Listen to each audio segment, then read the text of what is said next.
Meus amados irmãos, minhas amadas irmãs,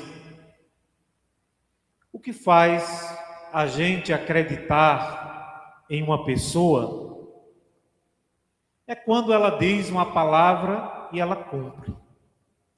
Fulano prometeu algo e ele cumpriu. Quando alguém não cumpre a sua palavra, nós passamos a não dar crédito a essa pessoa. E até dizemos assim: o que fulano diz não se escreve. Ou seja, a palavra daquela pessoa perdeu a confiança, a credibilidade. O povo de Israel passou por um momento de crise de confiança em Deus. O povo de Israel estava no exílio da Babilônia. E naquela situação de sofrimento, de dor, de abandono, muitas vezes os israelitas duvidaram, desconfiaram do cumprimento da palavra do Senhor. A fé deles, a confiança deles entrou em crise. Parecia que a palavra do Senhor, as promessas de Deus, não se cumpririam. Eles olhavam a realidade da vida deles de sofrimento, mas pensavam nas promessas de Deus que não se realizavam. Parece que Deus tardava em cumprir sua promessa. Quantas vezes nós também já passamos por essa experiência?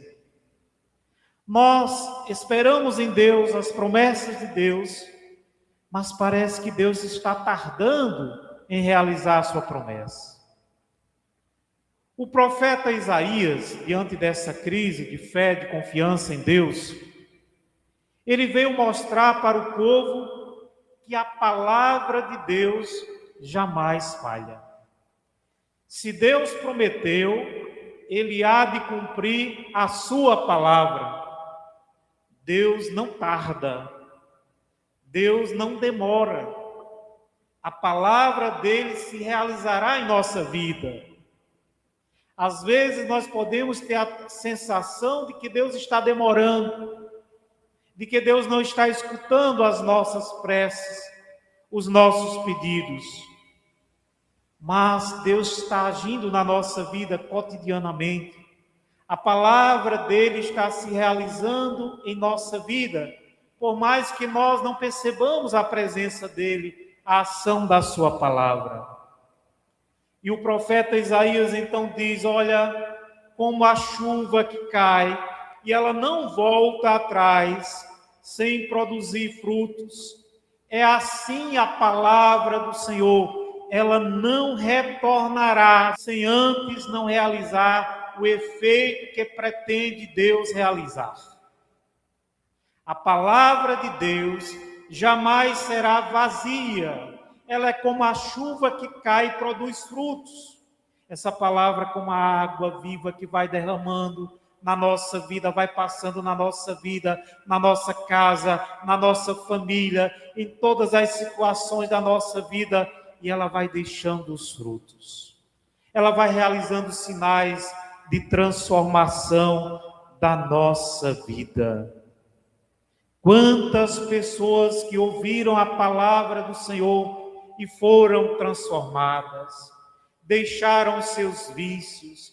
Quantas pessoas que ouviram a palavra do Senhor e mudaram de vida, viram os sinais de Deus, as promessas de Deus sendo realizadas em sua vida. A palavra de Deus, meu irmão, é eficaz. O autor da carta aos Hebreus, no capítulo 4, versículo 12, diz que a palavra do Senhor é viva e eficaz. É como uma espada de dois gumes que ela corta ao ponto de dividir o espírito da alma, as juntas das medulas. A palavra de Deus, ela julga os pensamentos e as intenções dos nossos corações. Paulo, quando escreve a Timóteo na sua segunda carta, no capítulo 3, a partir do versículo 16, ele diz que toda a Escritura é inspirada por Deus e é útil para ensinar, para educar, para corrigir, para preparar o homem para toda boa obra. A palavra de Deus nunca é vazia. A palavra de Deus nunca é insuficiente. A palavra de Deus sempre traz renovação na nossa vida. Mas a eficácia da palavra do Senhor não depende do pregador, porque o pregador é frágil, o pregador é pequeno. A eficácia da palavra do Senhor está na ação do Espírito Santo de Deus. O pregador, ele chega até os ouvidos da pessoa, mas dos ouvidos para o coração é uma ação do Espírito Santo de Deus. Por isso, muitas pessoas vão ouvir a palavra e essa palavra não terá efeito na vida da pessoa. A pessoa continuará nos mesmos erros, continuará do mesmo jeito, porque ela não se abriu à ação do Espírito Santo, ela não se abriu à graça de Deus, a pessoa está com o coração endurecido. Os ouvidos dela estão fechados, o coração está fechado. Por mais que o pregador seja eficiente, a palavra não vai gerar vida, porque ela só gerará vida se ela for uma palavra que toca através do Espírito Santo. Portanto, meu amado, é o Espírito Santo que chega ao nosso coração e transforma as nossas vidas através da palavra. A parábola do semeador que nós ouvimos explica de forma simbólica como a palavra de Deus é acolhida em diferentes corações. O semeador saiu para semear. Ele jogou a semente. No tempo de Jesus, diferente do nosso tempo, primeiro se jogava a semente, depois ia-se arar a terra, cuidar da terra. Aquele semeador, ele tinha a preocupação simplesmente de jogar a semente. Mas diz a parábola que algumas sementes caíram em alguns terrenos. A primeira caiu à beira do caminho. Veio, portanto, os passarinhos e comeram a semente. Qual é a semente que cai à beira do caminho? É aquela pessoa que ouve a palavra do Senhor, mas ela não compreende a palavra do Senhor. Vem o maligno e tira aquela palavra. A pessoa escutou a palavra, mas a palavra não desceu para o seu coração, não desceu para a sua vida. O segundo terreno onde cai a semente da palavra é um terreno pedregoso.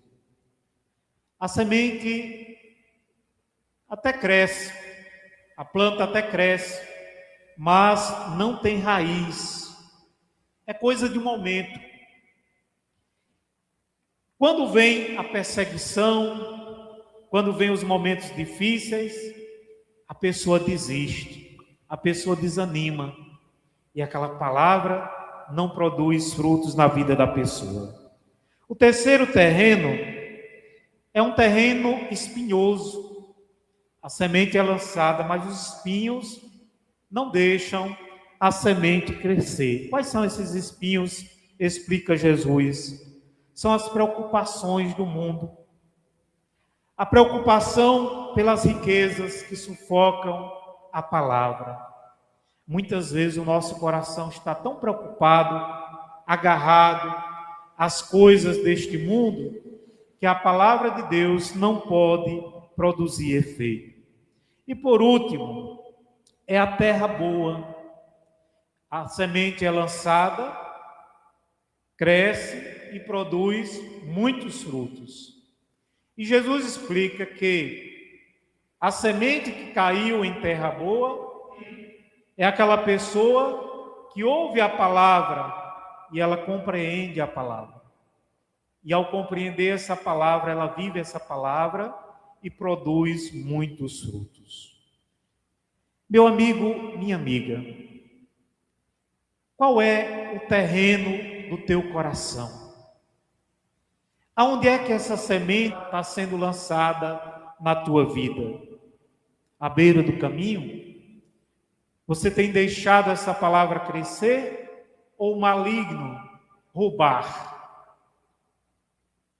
O seu terreno é um terreno bom ou um terreno pedregoso? Um terreno espinhoso? Qual é o terreno do seu coração? Quem acolhe a palavra com fé, quem acolhe a palavra com perseverança, produzirá muitos frutos. Portanto, nesta Eucaristia, o convite que o Senhor nos faz através da sua palavra é deixar que essa palavra possa entrar no nosso coração, ser plantada na nossa vida e ela possa produzir frutos. Que o Espírito Santo possa irradiar essa força do alto em nossos corações, produzindo frutos de arrependimento, de vida nova. Que essa semente da palavra possa ser plantada e crescer no terreno bom do nosso coração, produzindo frutos de amor, de alegria, de perdão, de bondade.